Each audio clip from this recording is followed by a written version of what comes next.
Guys, start clapping. Make some noise. Louder than that.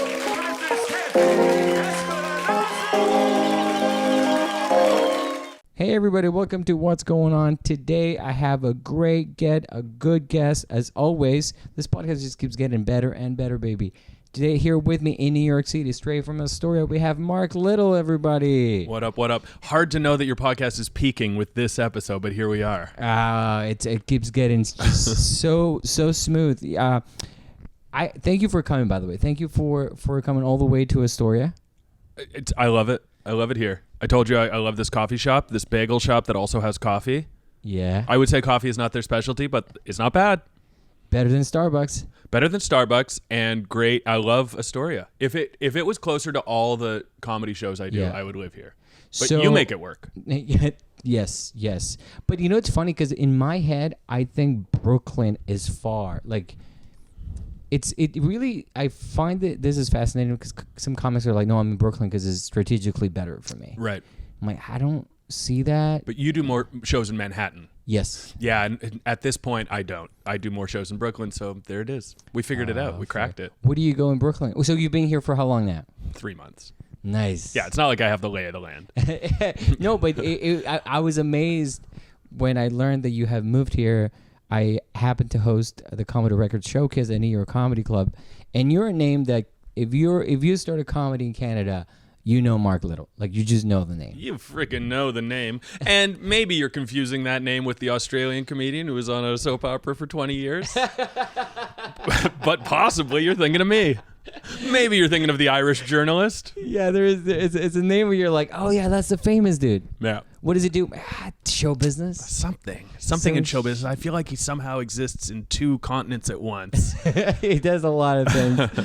I do remember seeing your Conan from years ago, and it was amazing because I thought that you had to be living in the U.S. to do Conan. Right. I was like, you have to. And then when I'm like, Mark Little did a great set on Conan, and I was trying to figure out, like, because that was when I just moved to, because I moved to New York in 2013. I think your Conan was around that time. 2015, I think. Yeah. So I'm like, oh, that's so cool, and I loved it. It's a great set. Thanks. Yeah, and now you know that you didn't have to live in the States. You could be from Canada. You could fly down, do a set, fly back, and never hear about it again. You could just drop in and then have it affect your career in no way whatsoever. There's a comic, Shane Torres. I remember when he did either one of the late shows, and I had him on my show right after, and I was excited. This is like, again, like 2015, 2014. That's when you're trying, like, when you start producing shows, especially here in New York, you want to get the guys that are hot. You want to get the ones that can bring an audience, or at least your poster looks like, look at that, this guy's done like Colbert. Of course. And at the time was like other hosts, but I had Shane Torres, and I was like, I was hosting. I was like, this guy just murdered on, I think it was like Letterman or something, and he came on stage and he was like, hey guys, I was on Conan last night, and look at me, I'm still here with you guys, you peasants. It changed nothing. Yeah. Like, he just went on and on how like it did nothing for him. Mm-hmm. And that was kind of like the first time that I realized is like, oh, it doesn't change much.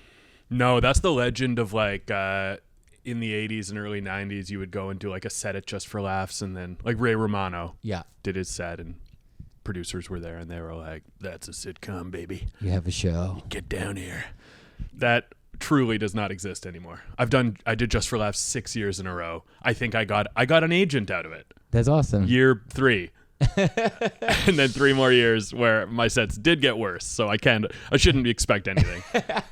No, but Just for Laughs, especially because I started in Montreal, JFL, when you're like, you do JFL like homegrown, baby.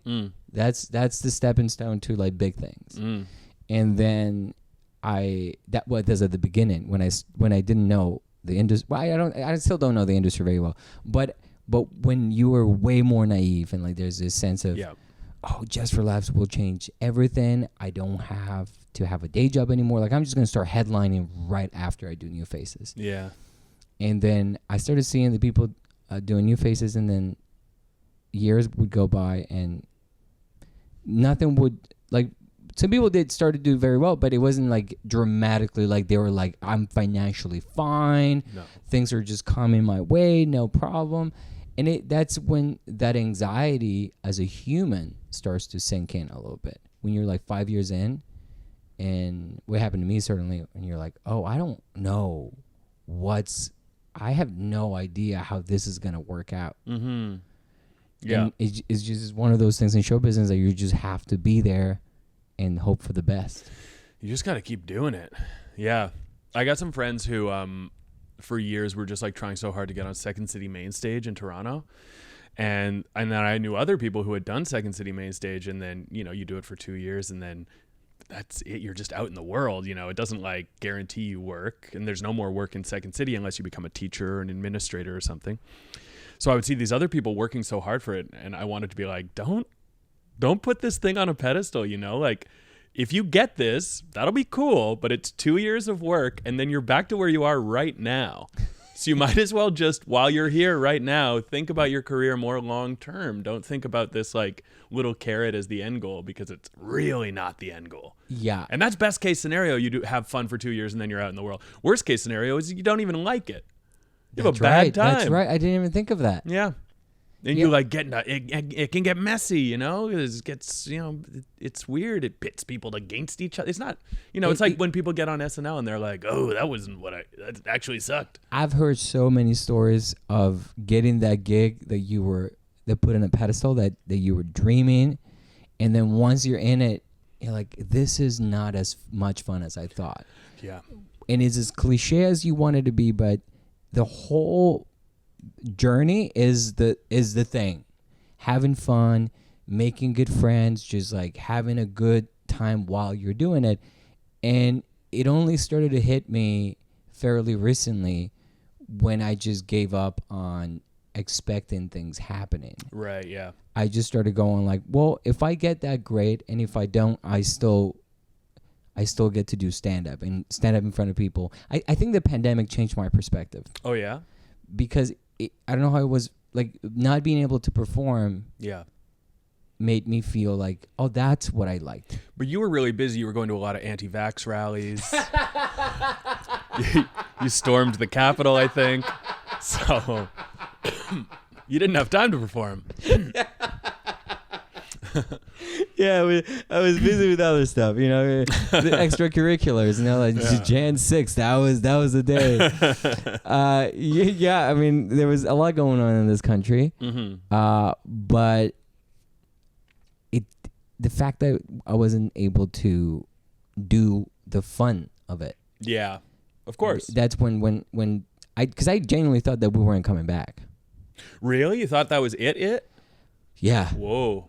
I actually ended up going to Canada and quarantining with my wife at her parents in Montreal, Quebec. In Napierville, Quebec. Napierville. Yeah, it's very Quebecois, and it was like they have a country, like a really nice country home, but it was 2 months of just seeing like CNN, dead people, just no good news. It just seemed like we had a good run. Right. Yeah. How was the pandemic for you? So good. Didn't change a thing. Got COVID a couple times. Oh, you got the COVID? Oh, did you not? I did, but I got it when we reopened. Really? I got the Omicron variant. I didn't get the OG COVID. I think I got Omicron too. Okay. I didn't get OG either, or maybe I got the Delta. Which one was that? In between? Oh yeah, Delta was first, and there was Omicron was like the derivative of Delta. Right. So I think I got maybe I got a little sort of taste test of both. I tried the Delta and I was like, and then I tried the Omicron and I was like, yeah, that's my strain right there. But I went a little nuts during the pandemic for sure.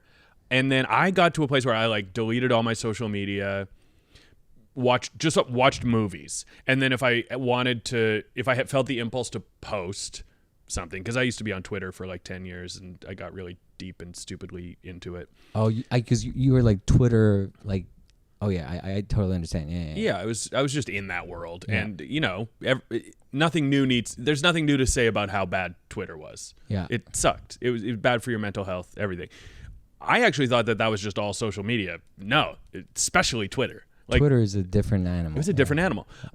Something about just everything being in only text form. I don't know. It was bad. But so I deleted that, and then if I would get an impulse, if I would have like a joke in my mind, I would literally just text it to my friends. It was so healthy. It was so healthy because I wasn't performing for like an audience. I was just engaging with my friends, you know? Like truly, that's how you're supposed to live life. And I got to a point where I was like, maybe I don't need to perform anymore. Maybe I'm going to like move in a different direction. Like, cause I write for TV. So I was like, maybe I'll do that and I'll find more balance and whatever.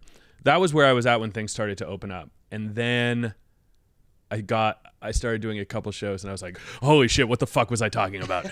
I miss this so much. This is great. Yeah. So then I've gone so hard in the other direction. I do so many shows now, and I like finally got Instagram and TikTok, and I just post all the time because I'm like just having fun. Yes. It's just, I think maybe this is exactly what you're saying, but just the joy of, because it was all taken away during COVID, I appreciate it so much now. Exactly. Yeah. And that's a sentiment that I think grew on me because of that.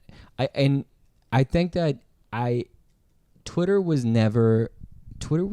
I would go on Twitter just to see how ratchet people became. Ratchet? Yeah, like just horrible. Right. Like, I love you saying ratchet. It's unexpected. Yeah. It's because my wife uses it. Oh, So okay. I was Yeah. I'm gonna throw ratchet in there. I love it. That party was ratchet. I'm like, I'm gonna use it. It sounded like it was properly used. Yeah. I don't know what that means. Me talking about you saying it is the first time I've ever used it. So I feel good too. I just know that when the party would go out of control, she's like, that party was ratchet. Okay. So I'm like, okay, then I'm going to say that Twitter Is ratchet. is ratchet. Oh yeah, sick. Because it seemed to me that the darkest thoughts were fine. Like, it would be fine for people to say very mean things Yeah. with no checks and balances. Yeah, it gets normalized, and then, you start to get annoyed with your friends because some people are posting like really big, like opinions on really big things, important things, and that can get annoying just if you see too much of it or too hot a take or whatever. But then other people right below that will be posting like, I'm done with seeing t-shirts on men, or some shit, like some like tiny opinion. And then just all of those things in a row, hot takes on big things and small things, it just kind of drives you crazy. Yeah. You're just like, there's too many opinions in the world. I got to get away from opinions. Yeah. On like the big things, that's one thing. You're like, you can just get overwhelmed by that. But you're like, the small things, I got to not know any more of my friends' pet peeves. I hated knowing my friends' pet peeves because that's all you're seeing from them too, because it just encourages that. So nobody's being like, I love this thing. Even if they love a thing, even if they love a movie, they're like, I know the world fucking hates this movie. Yeah. But here's what's good about it. And you're like, even the good stuff is framed so negatively. I hate this. It's horrible. Yeah. And what drove me crazy too is seeing the negative, like, especially like during the pandemic too, like an opinion that I thought was crazy, like totally outlandish, like vaccines will make you gay. Something completely nonsensical. Like, I disagree with wherever this is going, but go on. But like an opinion, like it would have like thousands of people retweeting it and liking it. Yeah. And you're like, what? These many people believe this crazy thought that makes the earth is flat, and then just thousands of people would just be like, Yeah. It's true. Crazy. Yeah, I someone put it to me. I wish I could remember who said this. I think it's like a Vancouver comedian. Just like Twitter is like, if you're walking down the street and you see someone driving like the craziest truck with like bumper stickers of like, or like stickers of like Calvin peeing on the Ford logo or whatever. Yeah. Like, that's a maniac in that truck. That's a maniac. But on Twitter, you're hearing that maniac's thoughts. In the world, you're like, of course the world's full of maniacs with maniac thoughts, but that's as far as your mind goes with it. On Twitter, you're seeing that, and you're seeing thousands of those maniacs, like you said, retweeting, and it makes it feel too real. Yes. Like, we know theoretically that those maniacs are out there, but there's just a level where we just don't, not engaging with them, you just feel free. Yeah. I'm just like, the truck drives by me. I see the craziest stickers I've ever seen in my life. I see a Jesus fish fucking a vegan. And God looking down and giving a thumbs up while Calvin pees on all of it. And I'm like, whoa, that guy's probably got some wild political opinions. But I don't have to know them, and it just ends there. Yeah. You know, It's healthy. people talk about being in your bubble, but man, screw it. Like, we got to. We're going to be in our bubbles no matter what. Yeah. But don't, you don't have to be constantly poisoning yourself. And his mental health, I think that's kind of when it comes down to of just being able to understand, what do I want? How do I get healthy with my thoughts, with my just routine, like daily routine? And I find that having a smartphone, it's kind of a dangerous thing, and it only started to become real to me when the first thing that I was doing was waking up, like alarm would go off, and I would just go immediately on all my social media. Oh, hell yeah. That's the first thing you're doing. Well, that's the first thing I was doing. Yeah. And I'm like, wait a second. I'm not starting my day with healthy thoughts. I'm not starting my day with the things that I have to accomplish, the things that would do good for me. I'm constantly going like, oh, look at this person. They got this thing. And then you're just like, Yeah. So that's where boundaries are very important. And if we're not able to build those boundaries with our smartphone, like it becomes like this self-fulfilling prophecy of just constant negativity and just perpetuating itself. I had a comic on a show at QED, a friend of mine, Tom Delgado. You probably have met him. He's like a tour guide who's also a comic, super funny guy. He has a flip phone, and he went on stage. He's like, "This is the future. Right. This is the most liberating thing I've ever done in my life. Wow. I don't have to be on my phone constantly checking who liked my stuff, who did this." And I admire that. I can't fucking do it. Yeah. It's hard to bring yourself to that. Because it would drive me so anxious to not be able to like check on who messaged me or who did.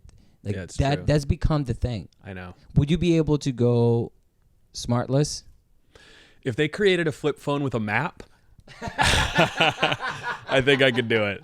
Would you do it for real? Yeah. I hold out on technology so long, and I held out on a cell phone, any kind of cell phone, for 5 to 10 years. It was like 5 to 10 years in my early 20s to mid 20s before I finally got a cell phone. And I got one because my friends were getting mad at me because they were like, we have to be able to reach you.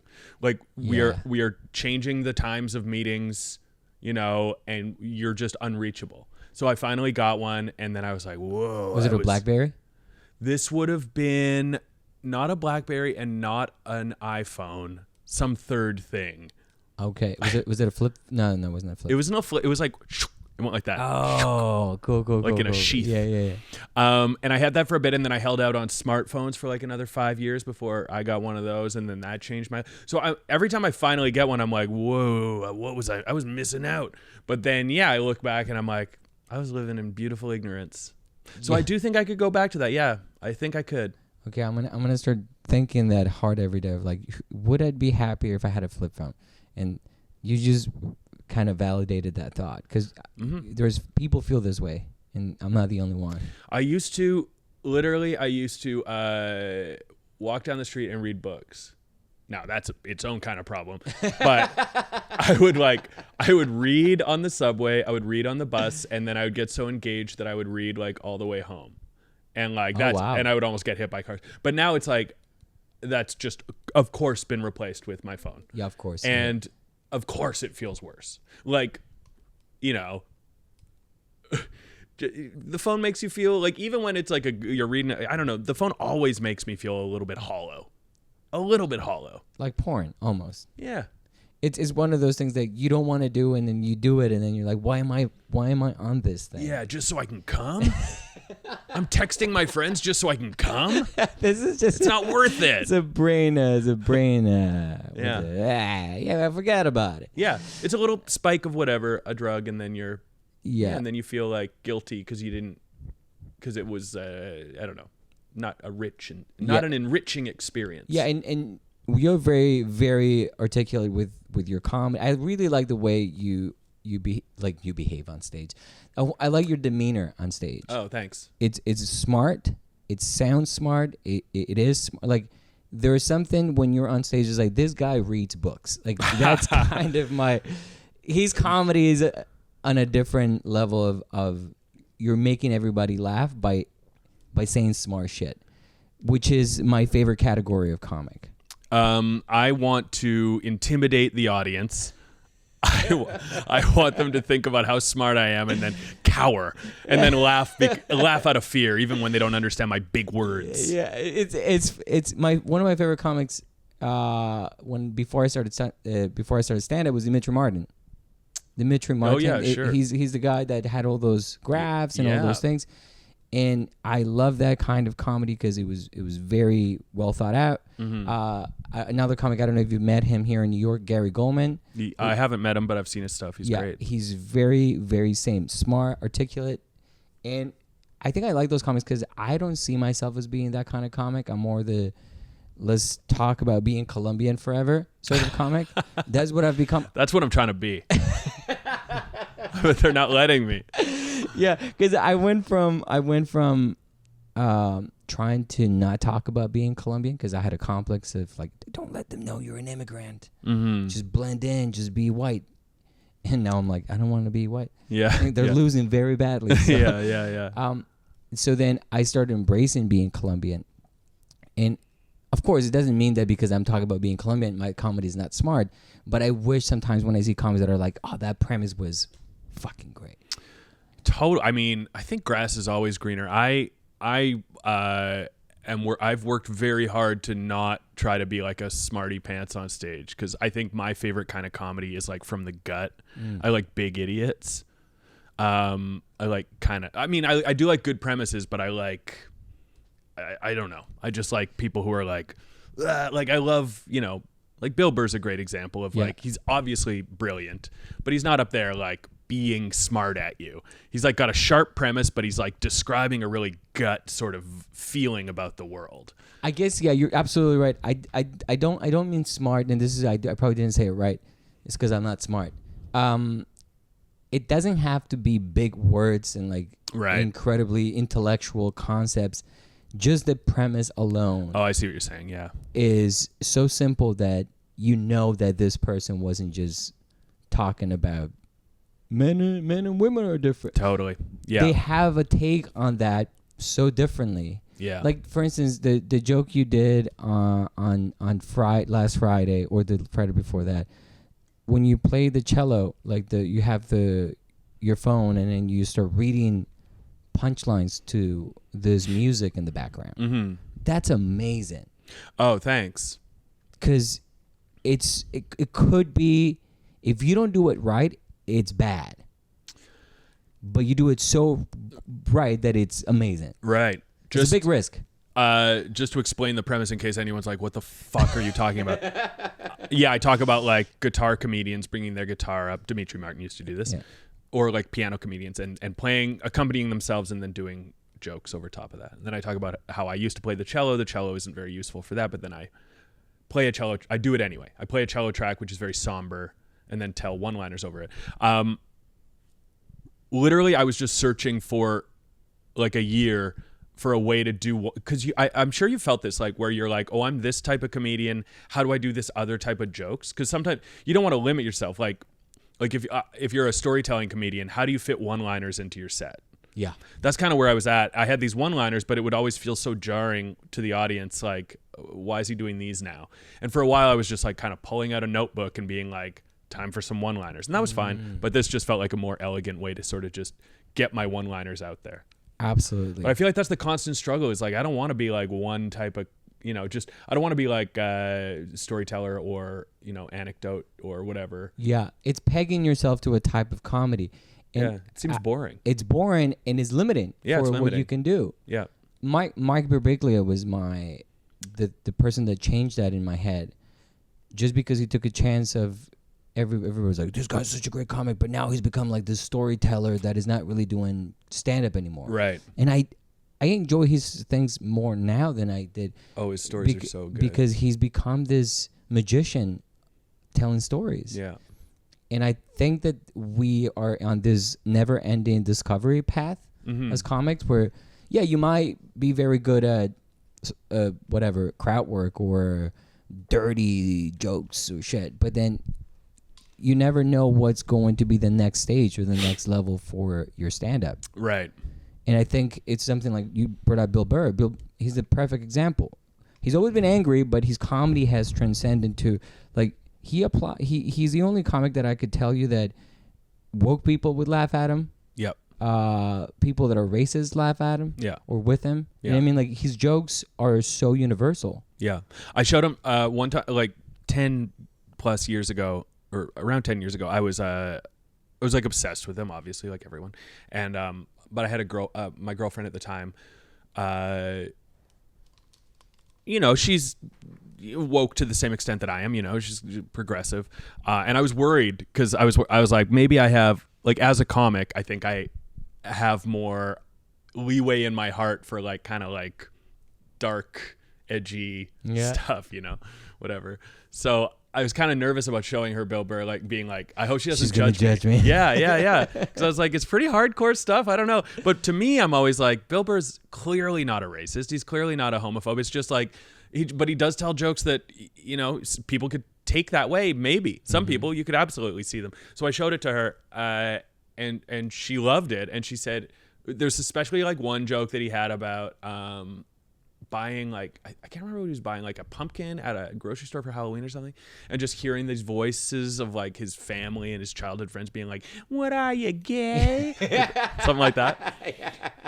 But anyway, at the end of that, she was like, it's not homophobic jokes. It sounds like it's a guy, or it's like,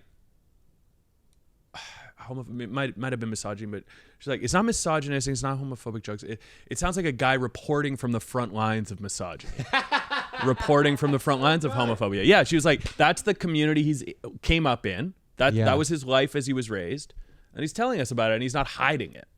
Yeah. And I was like, that's very well said, girlfriend. That's deep. Yeah. That's nice. It's very good. That's a really good break. Like, I would depict that type of comedy as exactly that. And I mean, just because you said it now, that I'm like, oh, that makes a lot of sense. Yeah. That's what he is. He is, yeah. And that's why he's a global comic in a way that I think that's kind of like what comedians are trying to accomplish all the time. Because when we do shows, have you ever done a show where the audience is just not connecting with you? Of course. How does that feel? Like, okay, I want to ask this question. What's your worst set you've ever had? I had to do audience warm up for a spelling bee. In Nova Scotia, in rural Nova Scotia. It was like a kid's spelling bee for a TV show, and I was supposed to be there all week, and I bombed. This is like 2 years into stand-up. I bombed. At one point, I turned to a kid who was sitting on stage. It was like commercial break, and I asked him how he thought I was doing, and he was like, "Not great," and it crushed. There was applause. It got to the point where it was so bad that if they had like a technical difficulty, they were like, get the warm-up guy out here. And I hid. Then I found out that night that not only was I supposed to do it 4 more nights, but it would be, of course, the same audience because it's the same kids. Oh, wow. So you had to do a brand new set? I had maybe 30 minutes of material at that time. Like, I'm stretching that. And I would have to do basically whatever 30 times 5 is. Yeah. 150 minutes of material. That's so crazy. I was panicking. I was calling my friends, asking if I could borrow their jokes. I was figuring out improv games I could do. Yeah. Yo, I love that joke about, your girlfriend. Can I just have that? Can I have that for one night, please? Can she be my girlfriend for the story? Anyway, the next morning I got a call that I was fired, and it was such a relief. That's so funny. It was the worst night of my life trying to come up with new jokes. It's crazy. Oh, because jokes don't work that way. You got to practice them that's the thing when you're starting comedy, that you think you're like, oh, I got 10. Mm-hmm. And you're like, do you have 10? And I only started realizing what material, like good material was when I was in New York, when you would say, I would tell people like, oh, put me on the show. How much you get? I can do 10. I didn't have 10 when I moved here. It was not even probably 3. Yeah. And it's material is a material that I'm going back to what I was saying. The material that you can do in Brooklyn, and then you can come to Astoria, and then you can go to Midtown Manhattan, and you have good sets, all across the New York, Queens, Brooklyn, and Manhattan. That's the kind of material. When you say I have 10, it's like I got 10 that I can go anywhere and I can do okay. Yeah. I did not have that. Yeah. And it takes so much time and effort to develop material that gets you on TV or that people just appreciate. Yeah. And I feel that that was the premise that when we started doing stand-up, like that's where I gotta work on these jokes. I gotta get good. And it seems like social media now is putting so much pressure on comics, new comics too, where like everything's going on Instagram as reels, and the value of the joke is becoming out. I put garbage on Instagram, and it's only because I want to compete. Right. And then I feel horrible after I do it because I put it out there and I was like, that was a half-baked premise. Right, yeah. And it's because of that peer pressure that we're getting. I see. Are you feeling like that you have to put out like stand-up all the time on social media to be relevant in a way? Well, I put out a lot of sketches and those do okay. They've started doing okay. My stand-up has never done well online. And so I don't like, I think it's like a good lesson because I'm like, okay, I think this would do better if I was better at this. So I'm going to keep working at it, It's not bad. I also think it would do better if it was filmed a little bit better, Yeah, like you see the stuff that blows up and it's not like someone with a shaky cell phone like footage from the back of a kitchen, like it's like real shit. So I think we should all take a bit more time to just do it right. I definitely haven't done that with my stand-up. But yeah, I don't know. Yeah, I feel that pressure to like put stuff out. I feel other people feeling that pressure. Like I have these, I've been doing stand-up for like 20 years, 15 years. And like, I've never done an album, never done like, I did one special for. I was trying to find an album, I couldn't find one. Yeah, I just like because I kind of float in and out of stand up over the years. Like I'll just like quit for a year. So I guess it's unfair to say I've been doing it for 15, but whatever. Like technically, but you've been in the business because you've been writing and And when I stop doing stand up, I'll like continue doing like improv and sketch, whatever. I just like all of it, and then sometimes I get worn out, whatever. So now I'm like working on like a first album, whatever, and like a special. And I'm like wary of posting those jokes to Instagram. I don't want to do that. But then I talk to other people and they're just like, do it.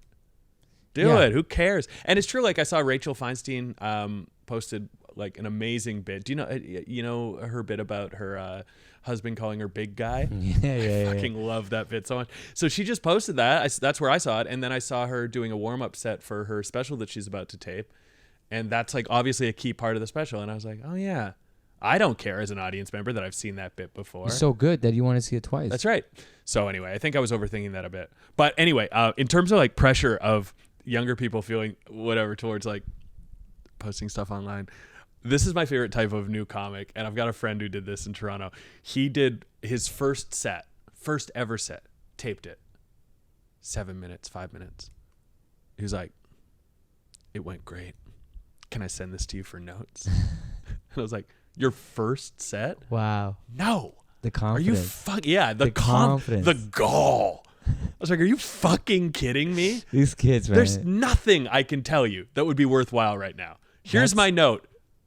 Talk to me in 3 years. Talk to me in 3 years. Dude. And even that is going to be soon. That's crazy. One set? You think there's anything worth saying? All I'm going to say is, yeah, you look like you had fun up there. Yeah. You didn't have a panic attack. Well done. Good job breathing all the way through that set.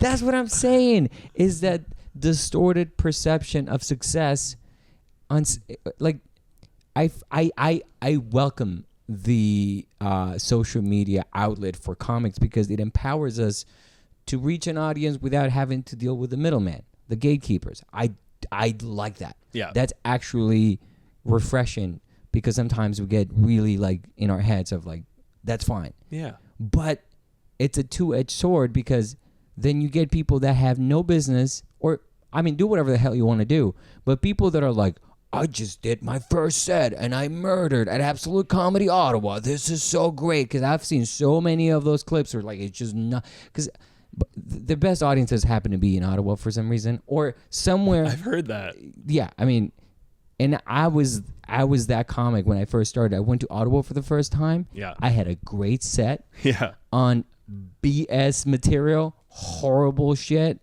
Like the jokes that I was doing did not deserve to be on stage, but I was starting and I taped it and I have it and I never put it Yeah. because to me it felt too soon. And it's good. And it's just like, I don't want people to know that version of this very early material that has no maturity. Hasn't been tested for nothing. It's just straight up just half-baked thoughts, premises, ideas. And sure, they may be getting laughs, but then that's what I'm saying with this new idea of social media.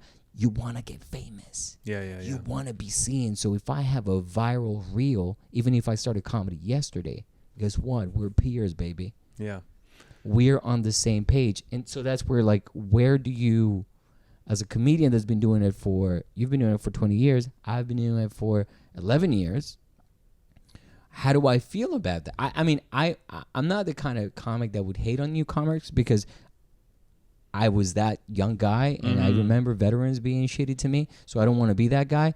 But by the same token, how do you candidly say to them, it's too soon? It's too soon to be doing that. I don't know. I think, like with my friend, I just very gently... I mean, if he watches this, he's going to see the non-gentle version. But like, you lie to me, Mike. How dare you? This is good love. This is... Yeah, this is tough love. I very gently was like, dude, there's no way your first ever set is gonna. It would be like you'd be like the greatest comedian of all time. Yes. If your first ever set was good. Yeah, you're the new Matt Rife based on that one set. Yeah, like I was like, I literally said, talk to me in 3 years, but I was like, the only advice I can give you right now is if you enjoy it, keep doing it. Yes. And then everything else, it's too soon. Don't let other people's words into your head yet. You got to find your path. Like, don't let anyone tell you just got to have 5 minutes. You got to get to the punchline sooner. You got to lead with jokes about your identity. Like, don't listen to anyone when you're starting out, because you just got to find it. And if you have people's voices in your head, it's just going to kind of throw you off your gut. Yeah. That's the only, I'm just gentle with young comics. Yes. You know, and obviously it's annoying when they're cocky and you want to like fucking slap them down. But I don't know, let them be cocky, because you just know they're going to get humbled with time. We all get humbled. Yeah. And it's kind of like the industry and sort of like the nature of what we do takes care of that sort of overconfidence or that perception, like that fast success track. Yeah. Because I feel like I remember there was a guy in Montreal. He started comedy. I had already been doing comedy for 3 years or 2 years, and he was a funny guy in the group. Yeah. And he's like, if Santa's fucking doing comedy, the fuck, I'm doing comedy too, man. Yeah. And great attitude. Yeah. All my friends were like, yo, did you know that this dude is going to do a set at the Comedy Nest? Ooh. That's literally the story of all the Baldwin brothers becoming actors, by the way. Really? Yeah. They were like, Alex, an actor? All right, we're doing it. And then they all did it. Yeah. Like, they were all successful. Yeah. Sort of. They're brothers. They're related. They cared about one another. I would assume. I would expect them to care about each other. But, so this dude goes, does great. I hear that he's like, oh, yo, Greg is funnier than you, bro. He's funnier than you. And I'm like, okay. That's your competition in the comedy world. He's Greg. Like, yeah, he's funnier than you. And I'm like, cool, good for him. He's like doing like the open mic circuit in Montreal at the time, which was like 2 open mics. He's like, I've been murdering other comedy works on the Comedy Nest back to back in March. Like, what's next? Next stop? The Comedy Works again. It's like, yeah, where are you going to go from? So eventually he just started, like, his confidence kind of just flatlined because there was nowhere else to go. Yeah. And so then years he stopped. He doesn't do comedy anymore. Right. Well, I mean, he did comedy for like a half a second. Yeah. So I was having dinner with one of my friends, and he was like, "Hey, you settled that debate of who was better, Greg or you." And I'm like, "What do you mean? What is that? What does that even mean?" It's like, you settled it. And I'm like, "Why did I settle?" It's like, "Because you're still doing it, and he's not." And I'm like, "That is the dumbest fucking thing." It doesn't. Yeah, of course, he was never a comic. He was just a funny guy who wanted to prove that he could do jokes on stage. Comedy, that's not. Yeah. That's like half of what we do. Yeah. Yeah. You gotta eat shit. You gotta move to New York. You gotta go to shitty open mics. You gotta deal with horrible people, and then you gotta come to Astoria, do a podcast for no reason, and then be like, "Yeah, look at this." That to me. That's what comedy kind of is until you feel that you have that like, and even then, I don't know if Bill Burr feels satisfied. Yeah, I wonder. Right, like someone that's been, like, it's just I think that. Being a comic or just doing what we do successfully just means you have some unique perspective that it's relatable to the audience, and comics are like we're trying to like doing therapy in a way. We're just like saying things that make people laugh, and that for half a second makes things better, even though the world's on fire. But we're putting a patch on that. I feel that that's what comedy kind of has become. Like an escape. Yeah. Because you were seeing like crazy shit going on. The moment you turn CNN or like any sort of news outlet, you're like, whoa. Comedy seems irrelevant. Yeah. But then if someone funny goes to your show, you got to check out Mark Little. At least for half of my day or like whatever many hours of my day, I can go see his comedy. And like, I'll give you a precise example. My mother-in-law loved you. Yeah, she was really nice. She absolutely loved I gotta you. say, the vibe I got from her, I feel like she's a very blunt woman. Oh, yes. Yeah. How do you think? That's my mother-in-law, baby. Yeah, she is ripe for some mother-in-law jokes. Yeah. Oh, bro. Okay, so I was like, I hope she has a good experience at this show. If she didn't, she'd let you know about it. Oh, I could tell. Yes. She's not gonna fucking mince words. She's not holding back, baby. Yeah.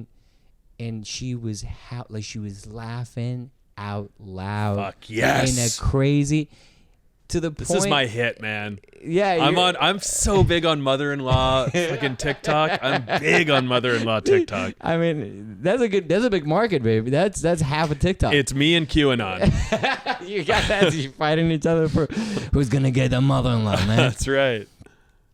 And on our way home, she just kept talking about your jokes. That's so sweet. And then my wife was like, "What about Santi? Didn't you like Santi's jokes?" And then she's like, "I already know Santi. He's funny.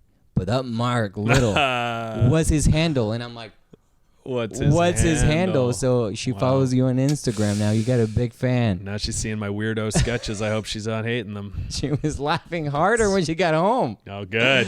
So that's what I guess what I was trying to say is like, she's always worried about like the state of the world. Oh yeah, I gave her that little... for that one night, like whenever she sees your stand-up, she's fine. That's nice. Yeah, I feel what you're saying. Yeah, it's interesting to think about because I think from our perspective, it's like these are people who come to see comedy and they laugh, and I think of like going to comedy as like going to see like an art show. You know, like I'm seeing someone practice their art. For some people, it might literally be like, I need to laugh. You know, like, which is like a foreign idea to you and me, I think, because like all of our friends are comedians. I surround myself with people who make me laugh. I laugh all the time. I love to laugh. There's nothing I want more. But yeah, I think you're right that it's like for some people, it's like, I gotta laugh. I gotta go see someone who's gonna make me laugh for an hour. And that's makes me sad to think that some people are living a life where they're not laughing constantly. It is pretty sad. It bums me out because it's the best thing in the world. Laughing is very, very nice. And comedians sometimes are the worst laughers too. The worst laughers? Like they don't laugh? Well, no, like if you're watching I mean, I'm a very generous laugher. Yeah. I'm kind of like you, where like if I hear a joke that I like, I'm gonna let you know, and I'm gonna laugh really loud. Yeah, me too. Some comics would just hold it in and be like, "That's funny." Oh yeah. Do you think that's genuine, or do you think that's coming from a place of competitiveness or insecurity, like they're comparing themselves to it, or what do you think? I do think it's competitiveness. It is. I do think that if I hear, it's competitiveness masked as, I didn't think of that, like jealousy a little bit. Yeah. Okay. Yeah. That makes sense. It's hard to avoid that. It's one of those things that that's why open mics in New York, I don't know if you've tried them. Yes. They're the most anti-comedy environment. But I think from what I've heard that's more true in Manhattan. Yes. Because the Brooklyn mics, I got to say, the ones I've done, very supportive. Yeah, give me those names. I've only done Queens and Manhattan mics. Oh, I'm gonna get you in Brooklyn. Please get me in the You've been here open for mic 10 circuit. years, so I'm gonna fucking introduce you to this open mic scene. You're gonna love these 22-year-olds, and they're gonna love you more importantly. No, there's like 4 venues I go to, and I got like a list from someone of like, hey, these are the mics that you don't have to pay $5 to do. Which is huge. It's huge. Like that's a starting point, and the vibe is always very good. Really? The vibe's only not good if you're in like the final group of 10 comics, because by then 50 comics have gone up and everyone's left. Yes. But if you're in the first like 25, 30 comics, people are supportive. And I'm really feeling it's caught me off guard, because it's also like the Toronto open mic scene is not like that. I've never encountered an open mic scene like this. It's very like, as you were saying, people going out of their way to be like, I'm going to laugh not only because I find that funny, but to like tell you that's a good bit. Yeah. Yeah, that's a good bit. Focus on that. That's awesome. And that's what the feedback should be in theory, right? Like, hey, we're helping each other out. I'm going to go up there too. I'm hoping that you'll listen to my shit, and if it's not good, then, but if it's always like, I've heard some really good jokes. Yeah. Where I'm the only one. Like, I haven't been to an open mic in a hot second, but I remember laughing and being the only one laughing and feeling like a fucking idiot. Yeah. For laughing so hard at good jokes. Yeah. There's been some really fun premises. That show at QED on Fridays. Yeah. I think you did it once. I did. So there's the open mic portion of that, because we have like 4 comics that are booked. Yeah. We try to retain some audience and get some audience to go, and then I love the open mic portion, and I stay when I can, when I have the time to do it, and I like giving people that sign up for the open mic the feedback that they deserve. Yeah. Because they stayed up till fucking midnight to do 5 minutes or even 4 minutes. It's kind of shitty that they have no audience to hear if what they're saying is funny or not funny. It's true. You got to have thick skin to just be like, I'm getting my reps. It doesn't matter if these don't get laughs. Isn't it I've seen comics go from like, I'm doing 5 open mics tonight, bro. Yeah. They just go from open mic to open mic. Oof. 0 feedback from, they're just like doing like, this is like mental masturbation, I guess. Yeah, I guess it's just like, I guess there's value in just like being on a stage, getting comfortable, whatever. Yeah, I think I would lose faith in a joke if I did it 5 times in a night and I never got a laugh. No matter how funny I thought it was, I would lose faith. I lose faith if it doesn't get a laugh once. I need it to get a laugh the next time. Yes. Otherwise, I'm very close to cutting it from the set. Oh, yeah. So is there like any to 5 times? Would that be a good number for you? I don't think there's like an exact science to it, but like definitely if I had a joke bomb twice in a row, I'm thinking about that. 3 times in a row, it's probably out. It's probably out for a while. And do you write the material, like actually write it out, or do you have an idea and go and try to figure out where it's going to go on stage? Kind of both. Yeah? Depending on the joke. Yeah. But usually at least a little bit I'm going to be adding to it on stage. Yeah. So on stage you have that adrenaline that's like, here's the punch. Yeah, sometimes. But I don't know. Sometimes my best jokes are just like, written out. Written out? I mean, you're a writer, so that would make sense. Yeah. It kind of feels like the wrong way to do it, you know? You hear like, sorry, stop.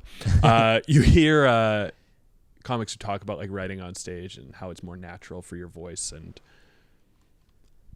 I feel an impulse to like do that more, but then I find like when I like stop being lazy and I just sit down and like actually write out jokes around a premise, usually that's more successful. That's way better. Yeah. I mean, I'm one of those people who's like, I write on stage. I love just going with an idea and just see where it goes.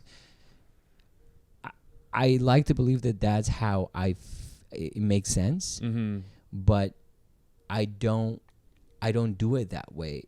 Like the most successful jokes are the jokes that I actually sat down and I wrote, this is what I'm going to say. Here's the setup. Here's a tag and boom. Yeah, totally. I've had moments where like it's just like on stage you're just like, oh, that's the line. But it does play out better when it's genuinely prepared beforehand. Yeah, I agree. Yeah. It's a bummer because I think like the lazy part of me wishes that it weren't so. That I could just be like, here's a good premise and I don't need to sit down and grind out jokes for this premise. I can just take it on stage and fucking find it. And then it's hard to acknowledge that that's just laziness. Yeah, it's just like I woke up at 3:30. I have no energy to do shit. Yeah. I just write on stage. I write on stage, and then you're like, no, you don't, you fucking lazy ghoul. just so Go sit down in a coffee shop and write.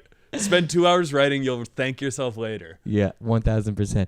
All right, Mark. It's 50 minutes. I'm gonna ask you one more question. We'll wrap it up. Oh, let's fucking hit it. First of all, I'd like to thank you for coming here, indulge this idea of a podcast. I'm happy that I get to pick your brain for half a second. And Happy to have my brain picked. Oh, yeah. Always. That's a weird expression. I'm going to pick your brain for a second. It is weird. I've never thought about it. What is it? Pick your brain. Yeah. Pick someone's brain. So I'm going to ask you this, and hopefully I can get. Actually, I don't really. I just want to hear your answer. Okay. New York. Are you disappointed, or is it everything? Well, you've been here before, so it's not like you were brand new to New York. But how does it feel to be here?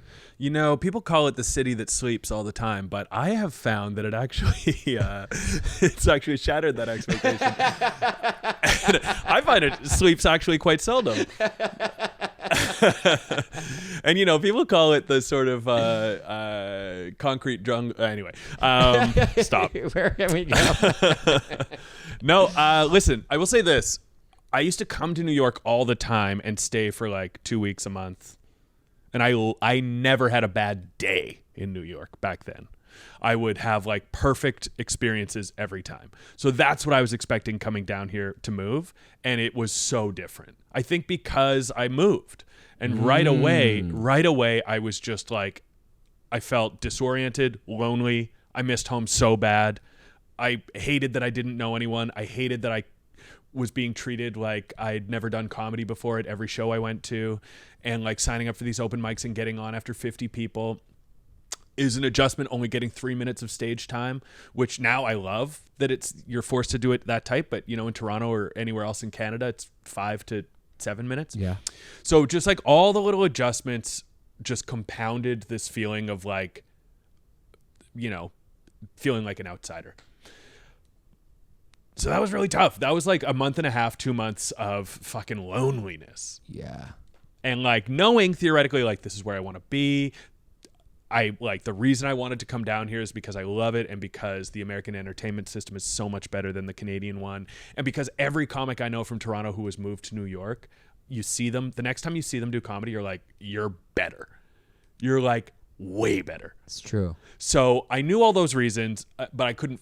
It's like those existed in my mind, but the gut feeling was still like, get me the fuck out of here. Over the past month, better. I'm starting to feel good. Okay, good. Yeah, I'm really enjoying it. I like where I'm living now. I think it helped to get furniture. Yeah, that's a big one. Big shout out, and this is not a sponsored post, but furniture. I can't recommend it enough. A bed. Oh my God. I know you're thinking, I don't need a bed. I can just sleep on a bunch of my clothes. I gotta say, you are underrating the bed. You gotta get a bed. And I know you're thinking like, I don't need a fucking breakfast table. I'll just eat on some of my clothes again. No, get a table. Get a table. That's fucking funny. The first week in my new place, it was I slept on clothes. That It is sucks. crazy yet believable in New York. Yeah, and then I would be like, New York just doesn't feel right. I'd be like, oh, because you didn't sleep and your back hurts because you're sleeping on clothes. Like, wait until you have a bed to cast judgment on this new experience. Unbelievable. Yeah. It 1,000% true. And I'll tell you this, I think the trick for people, I mean, you have a career back home. So for you being here is amazing because you're just kind of like, I'm just going to try something new in a way. I do have a foundation to fall back on. I still have work, so I'm not panicking. That's Exactly. True. It's a bonus. So it's a bonus. You're coming in with like an actual comedy identity. Like there is something that exactly like a safety net. Yeah. But this is what I've told people that, because I think I've met most of the comics from Canada, and I've either talked to them at comedy shows or on this podcast at some point. It wasn't recorded like with cameras and stuff at the time, but like I started this podcast years ago. But I always said to people that move from Canada, the trick to New York is not getting on shows, is surviving New York for the first 6 months or the first year. Just surviving it, meaning you're not with those thoughts of like, fuck. Yeah. Just what am I doing? Like money's going down the drain, just bleeding money. Yes. And Yes. and not having any sense of direction. So surviving New York for the first year is key for any comic coming from Canada. It's so funny that because you were like surviving for the first 6 months, and then you're like, for surviving for the first year is key. I keep talking to people, and this keeps happening, where they'll be like, man, once you get past those first 3 months, you're gonna be fine. And let me tell you, after those first 6 months.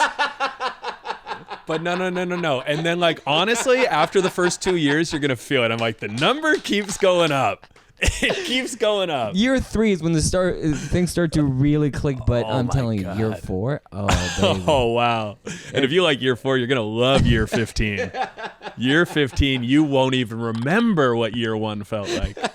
Yeah, it does. The timeline, it varies depending on the quality of the comic. Yeah. And the just chances just being better for Totally. certain people. It's all relative. Like it may just click for you right away, and next thing you know, you're like past it a bunch of places, and who cares about struggle? You're just already on the way. Right. But I've also seen quality comics with tons of credits in a career in Canada really struggle in New York, and I'm not really sure why that's the case. They're quality, but it's just this is the reason when people go back to Canada, like they're so much better, is because this is the most competitive it'll get for you to get good at.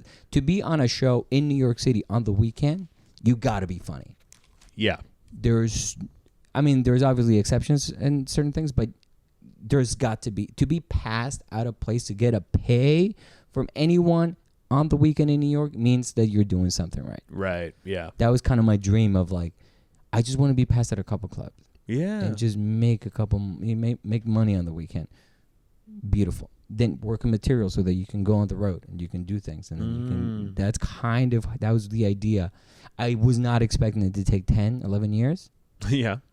So I'm telling you, That after does. year 7, that's when it really kicks. When I started out in comedy, someone told me he either said 7 or 10. Well, let's say 7. He's like, your first 7 years don't count. So give yourself a break. And I was like, That's amazing. I was like, that rocks. I really stopped worrying because of that. I was like, all right, everything I get from this in this period is gravy, but this is just learning. It's college, It's training baby. wheels. You're Yeah, it's learning. college. Yeah. Yep. And and like looking back on it, it's true. I'm kind of like, I wish I could erase every clip that has ever been posted of me in those first 7 years. Can't do it. But it is true that like finding your voice is such a crazy idea because you're like, it's my voice. Why would I need to find it? But it is so true. Yeah. How it's just like you look back on your at least I look back on my early comedy and I'm like, I'm literally doing a different voice. I'm like, you sound different. I sound different. Like I'm doing like I can see the panic in my eyes and see the way that I'm kind of contorting myself to try and survive, to try and meet these people's expectations, whatever, to try and just make it work. Yeah.